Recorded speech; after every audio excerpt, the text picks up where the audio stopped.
with us physically here tonight, but we have got him via Skype, so he can keep an eye on things. To those of you who haven't been to one of these events before, they're really informal, really good fun. Get engaged, get involved. We always like answering a lot of questions, and the more difficult the better.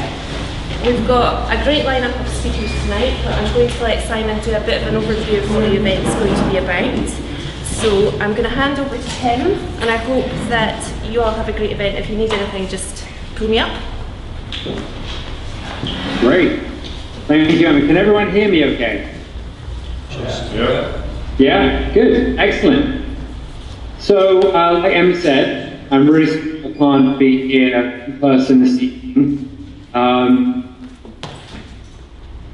This is also kind of an experiment, because what we found is that quite a few speakers that we've attempted to get up to Edinburgh have been too busy, or because it's just an evening event, they're not necessarily willing to fly or stay overnight to do a talk.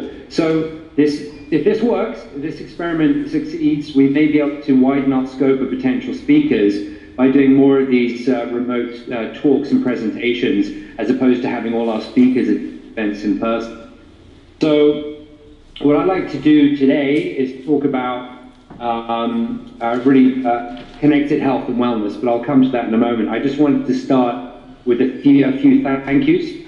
Thank you, Emma, of course, for coordinating and organizing the event, and to our two guest speakers, that's Gavin Wheeler of Toshiba and Gavin Neat of Neatbox. Thank you to Dr. Tim Willis for his continued help and support, and of course to our sponsors, TechCube and Alan Lloyd's. Very, very grateful for their ongoing support.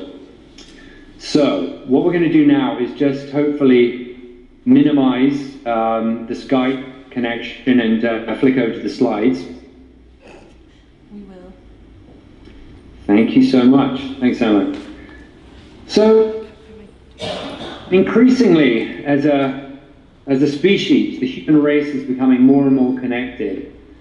The trouble is that a lot of the technology that's available today is pretty basic, and tomorrow promises greater accuracy and the quality of devices will definitely increase and improve as time progresses. And so what I'd like to do is actually talk about an event that took place earlier on this month. It's called the Consumer Electronics Show. I don't know if any of you have attended. It is absolutely extraordinary. I wasn't able to make it myself in person, but as is the case with many of these live events, they're streamed over the internet, so I was able to cover the event remotely and get some pretty good insights. I would say the mega trends are health and wellness technology, smart home, drones, and autonomous vehicles, and of course virtual reality. The event takes place in Las Vegas every year in early January, and it's where almost every single OEM, with the exception of Apple, attend to launch their latest technology. So like I said, it's a great way to get insights into what's coming with regards to everything related to technology. So let's start with a few of my favorites. I really like this fridge. I thought it was pretty cool. So this is Samsung's smart fridge, and it's actually got a camera inside, so you can remotely view in real time the contents of your fridge to your smartphone from anywhere in the world. So if you're grocery shopping, for example, you can see in real time what's in your fridge, so you can remind yourself what needs to be purchased when you're at the food store. The next product, which I thought was pretty amazing, nothing to do with connected health, we'll come to that in a moment, is the EHang 184. Now this is I'm told is more than a prototype, it's actually functional. Obviously there are regulations that would probably prevent it from being commercial reality at this point, but it is a person-sized drone. It's can take one passenger, it flies autonomously for 23 minutes at speeds of up to 60 miles per hour, so it's pretty amazing. However, I would imagine you want to make sure it's fully charged beforehand, because there's no mention of an ejector seat or parachute. So I think I'll probably personally give that one a miss, even if I could afford it, which I can't, because I think it's quite an expensive bit of kit. The other cool gadgets that were becoming more and more popular are hoverboards, but again, they're kind of prone to spontaneous combustion, so I think I'll give that one a miss until they kind of wrinkle out that little bug. So moving on to health tech. So, medical grade fitness trackers that actually do have FDA approval are starting to enter the consumer market. The current generation are pretty inaccurate, which is why I think the medical profession have been pretty reluctant to use the data generated by them. In fact, Fitbit were recently hit with a class action lawsuit by disgruntled consumers due to the inaccuracy of their health trackers. So once these medical grade fitness trackers and health trackers enter the market, coupled with artificial intelligence and big data analysis for more accurate diagnosis and prognosis, the healthcare sector is going to be completely transformed for the better. So in terms of health and well-being products, that's what I'm going to focus on today, and more consumer rather than industrial B2B. The product that I'm going to start off with is actually, kind of kid and baby tech, and we'll sort of progress from there. This one I've got up on the screen is called MIMO.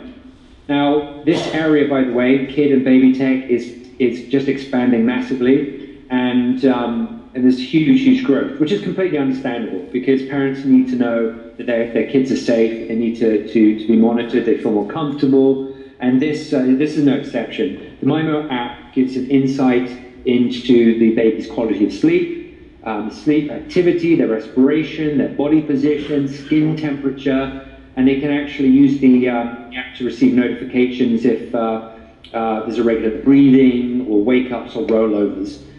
Next product, similar category, baby tech, Owlet baby monitor. It sort of looks like a little kind of sock, I don't know if you can see that, that just slide onto the baby's foot. And it's another baby monitor. The Owlet monitors the baby's oxygen, heart rates, and it actually sounds an alarm if something's amiss on the phone. And parents can actually use it as a baby monitor via the smartphone app to stream content in real time, video content. I think it's going to cost around $250 or so. This product's kind of interesting. It's called the Play Brush, and it's a device that can be connected to a standard toothbrush. You don't actually have to go and buy a connected toothbrush. It only costs around $49, and using gamification, it encourages children to optimize their oral health and hygiene, which I think is really good.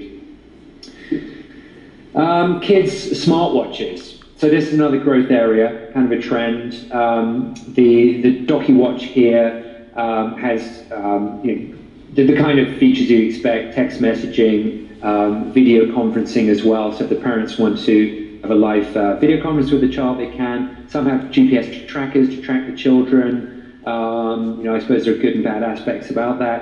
A couple of other products: Pip Squeak, VTech, Kiddie Zoom, all designed for kids around 6 to 12. And I think my prediction is that we're going to see, kind of kiddie fitness trackers. I think that monitoring their movement and activity, and again, coupling that with gamification is going to be a big thing, really to combat the obesity epidemic that we're increasingly facing. So along the same lines, Rocks is an interactive game for kids.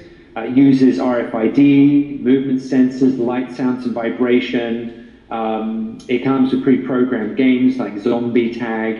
And again, it's a really great way to get kids healthy and moving and avoid this obesity epidemic that are being faced by a lot of families these days. So moving on to adults and athletes. So this is more about sort of optimization of health and fitness and well-being. Let's start with these extraordinary looking devices. This is the Digisol Smart Shoe. Pretty expensive, $450. They've got built-in activity trackers, and they've also got temperature control. So they come with an app where you can actually you can control the temperature of your feet. Kind of a little bit inspired by Back to the Future, if you ask me. Sculpt Chisel. So this is an interesting product. It won an innovation award, as you can see, and it actually is an app with a connected device that can in real time measure the composition of your muscles, bones, and fat content. So it uses a technology called electronic impedance myography, or EIM, and I suppose it'd be great for athletes who are training, so they want to see the improvement and conditioning of their muscle tissue, or perhaps an athlete who's trying to overcome some kind of injury. I could see that as a potential application. Another interesting device, this is a dedicated fat monitor, but the way this works is it actually analyzes compounds in your breath, and it measures your body fat. So all you do is just blow into it, and it'll chart, monitor, and keep tabs on your body fat progression. So for, again, athletes or people who want to lose weight, prototype stage, so no word on cost yet. One of the biggest announcements this year was from Fitbit. It's been kind of rumored and speculated for quite some time that they would release a smartwatch, and they finally have. It's called Blaze. It's going to cost around $200, and it wasn't well received. The company's stock price plummeted about, I think, 20% or more shortly after the announcement. And this is basically because it really is a lousy smartwatch, in my opinion, and therefore that makes it a pretty expensive fitness tracker. There are so many budget fitness trackers, dedicated fitness trackers that have e-ink, so they're cheap, low-cost displays. They last a very long time. Why Things Go launched one for $70. Huawei have the Z1, which is $80. Misfit Ray doesn't have a screen at all. It looks like a little band or jewelry. It's only $100. So it's just a very basic fitness tracker. And the thing is, with a watch, it's got to compete against the Apple Watch for that kind of price. It's got to compete against Google Wear-powered devices. And I think it's not, like I said, it's not a great smartwatch, and it's an expensive fitness tracker. So I think they haven't quite hit the mark there, but we'll see. So Microsoft have launched the Band 2. This is the most sophisticated fitness tracker on the market, certainly in terms of the volume of sensors. However, yet again, it is not a medical grade device. It has not been granted FDA approval, so the accuracy of the sensors is still very questionable. It comes with an AMOLED Gorilla Glass display, optical heart capacitive sensors, galvanic skin response, barometer GPS, ambient light detection, skin temperature. It's packed with a lot of technology. Personally, I think it looks a little bit like one of those, court order enforced tagging devices. So no, I don't think it's a great look. So another trend, smart fabrics, smart clothing. A couple of products here that caught my attention. The Hexoskin shirt. So the company claims that it's the first biometric smart shirt. It collects data. It syncs with apps. This is really nice, actually. It syncs with most of the popular health and fitness apps. So if you use Runkeeper or Map My Run, you can have that data pushed up to that particular app. I really don't like it when OEMs kind of silo you into forcing you to use your data only via whatever it is, Night Fit or Jawbone or Fitbit. I like openness. I like the ability to share and port the data. Because for goodness sake, that data belongs to us. We're the consumers. It's our data. We shouldn't be forced to kind of silo or lock in that data. Also, there's another similar product called Luma Run Shorts that track your speed, distance, running technique. So it's about $150, I think. You can pre-order that. So that's quite an interesting product. If the smart shorts you're wearing pick up that you're not running right, you've got bad form that might lead to injury, the app will actually pick up that data and provide corrective suggestions in terms of your running style and technique. Samsung prototype. It's called the Samsung Welt, and it's basically a smart belt, and it monitors your waist size. So if you're putting on a few pounds, it's going to notify you of that, or if you're losing some weight. It's got a tracker as well built in, so it measures steps and activity. Also, it'll measure your sitting time, so if you've been too passive, it'll hopefully give you a notification to nudge you to go for a walk or take some exercise. Samsung wants to license this to fashion brands, so I'm not necessarily sure we're going to see a Samsung branded wealth anytime soon. This is interesting because it's a wearable that's actually an attachable. So it's a disposable sensor that you stick to your skin, and it lasts a few days, and it's, you use an app to actually scan with your phone, using your camera, the UV exposure, and it'll actually monitor the amount of UV exposure you're having. So ideal, I would imagine, if you're going on holiday, for example, to prevent sun exposure. So it's just an application. It's obviously a branding exercise for L'Oreal who developed it, but we'll see this technology, I think, being utilized by lots of medical monitoring type devices. So another trend I've noticed is that trackers are becoming niche. They are being designed for very specific activities, unlike the generic fitness trackers, steps, calories, and so on, the Fitbit type devices. What we're seeing is dedicated trackers like the Swimmo, for example, for swimmers. So it's obviously waterproof, and it measures lengths and strokes, and again, sort of it helps you improve your swimming technique. There's a golf one, which I've got here, Golf Buddy, weightlifting. So instead of just general, I find that when I use my fitness tracker and I'm just doing weights, although I've burnt a hell of a lot of calories on occasion, that it looks like I've done very little because it's not actually compensating for the fact that I'm doing weights. So the Gym Watch, Atlas, Beast, it will actually monitor weight, reps, and so on and so forth. There's one for tennis called the Pulse Play. So again, I think that general fitness trackers are going to find it difficult to compete in the marketplace because these types of dedicated, specialized trackers are going to start nibbling away at their market share. The Blaze from Fitbit, I would say it's a jack of all trades but a master of none, but it's an exciting sector nonetheless. Another trend, mood and stress trackers. So there aren't very many of these that I've come across yet. And so there's lots and lots and lots to measure and monitor your physiology. But of course, your mind, your brain is just as important. And it's very important to keep an eye on stress levels and mental health.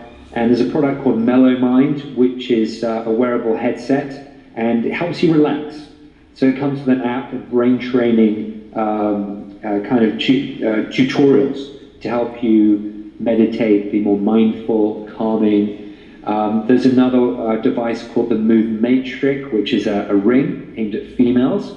And this device here, again, just a prototype stage, it's called Feel.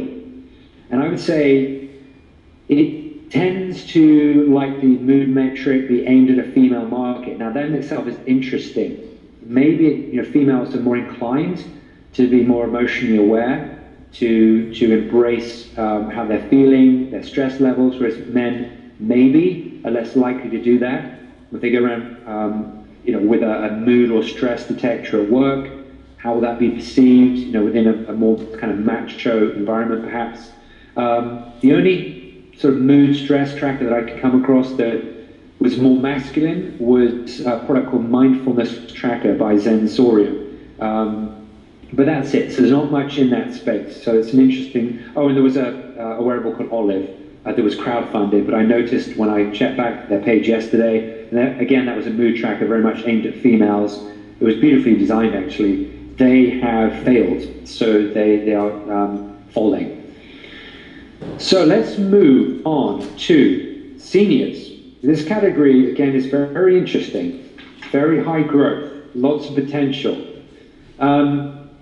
I came across this stat, and I can't substantiate it because it sounds pretty extraordinary.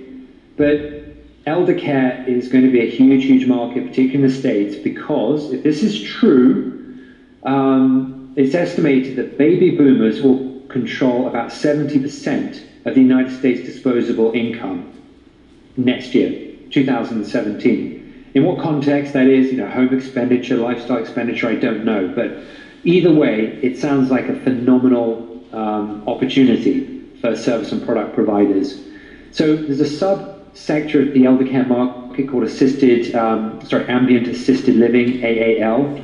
And so any service providers who can provide seniors with products that help particularly with companionship, support, mobility, entertainment, and general assistance with daily activities, I think will do very, very well. This is an example. So this is a company called Sen.se. They've got a range of products called Silver Mother. It's a remote monitoring system for seniors that claims to seamlessly blend into their everyday activities. It will continuously monitor their safety and health so that family members and caregivers can be rest assured that they're okay. So, for example, I suspect as part of the range there's an accelerometer inside the wearable. So if the wearer trips or falls, the accelerometer will know that and immediately send a notification. And I suspect there'll be a panic button available on the device so they can seek help in an emergency. Now, the only thing about this is it's a bit, in my liking, it's a little bit sort of Big Brother-ish. Who wants really to be monitored 24/7, even if it is by a carer or a family member? But anyway, that's kind of an interesting topic, which I think Gavin is going to have to discuss in a moment. So another trend, I think this is going to be interesting. So companion robotics, very hot topic, hot area in tech right now. So in Japan, another extraordinary statistic is estimated that about 40% of Japan's entire population will be over the age of 65 by 2055. So understandably, the Japanese government are looking at ways to deal with this challenge. And so they're looking at companionship robots. And this particular product is called Paro, developed by a Japanese OEM. And it's simply a soft, cuddly seal pup that has a lot of artificial intelligence built in. It's very cute, it's very responsive. And essentially uses animal therapy to help comfort and entertain patients who are in extended care facilities. It's not really possible to see right now, but there are videos online, and the response is quite endearing, actually. Yeah, I think it's got potential, definitely. The American toy manufacturer have launched a range called the Joy for All range, but it actually only comprises of cats. They come in 3 colors. But again, they're not toys. They are very sophisticated robotic devices. When touched and stroked, they respond, they purr, they vibrate. They're very lifelike. And although, of course, it's not going to replace the real thing, if you're in a situation where you're in a position where you can't have a pet for whatever reason, that you can't take care of it, this possibly is the next best thing, maybe. Chip is a robotic dog, which is very reminiscent. I don't know if anyone out there remembers Sony's ill-fated Aibo. That thing was way ahead of its time. It was a robotic dog that was launched in 1991, so a long time ago, and it was actually discontinued in 2006. And this particular product, the Chip, is kind of, I suppose, a reboot of that. It's being developed by a Canadian-based company. They're in Montreal. They're going through a crowdfunding campaign right now, so it's just a prototype, but they far exceeded their campaign total, so it looks like it will hopefully go into production. So that's basically my little piece here, but we have 2 great guest speakers coming up. Like I said, we've got Gavin Wheeler from Toshiba, who I know is really well qualified to talk about the area of assistant ambient living. We've also got Gavin Neat, who's got some really interesting technology. And feel free to tweet using the hashtag IOT Edinburgh. Of course, the Twitter account is @IOT Edinburgh, and the Facebook page, facebook.com/IOT Edinburgh. I'm going to be live tweeting myself. I'm going to be watching the event via the live stream. So I'm really looking forward to hearing from the next speaker. Thank you so much for your time, and have a great evening. Any questions? I don't know, Emma, if you want to be clear now. Thanks, Simon. Sorry, I'm getting lots of Does anyone have any questions they'd like to ask Simon? He's done a pretty good review of some quite interesting products that are out there. Or will we just move on? Who have we got next? It's one of the Gavins. We've got... This is Gavin Wheeler. We've got Gavin Wheeler in the room. Ah, and you've got your own laptop. Yeah. So I've got the... Can I just plug that into the projector?